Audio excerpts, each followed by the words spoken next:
Bakit kaya ang laking issue kapag ang babae nakatapos ng pag-aaral pero housewife lang? Lang? Nilalang mo talaga yung housewife? Ang hirap kaya nun.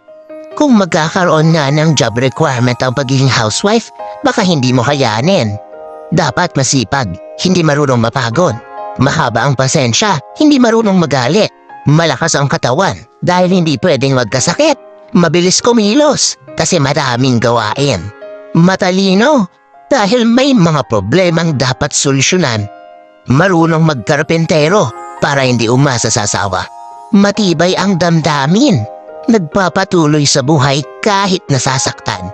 Malakas ang loob, kayang kaharapin ang anumang uri ng pagsubok. Maunawain, mapagbigay, matulungin, mapaggalina, mapagmahal, magaling mag-budget. Kung iisa-isahin natin ang lahat ng dapat taglayin ng isang babaeng asawa, hindi tayo matatapos sa reels na to. Dakilang bagay ang pagiging may bahay, hindi dapat maliitin.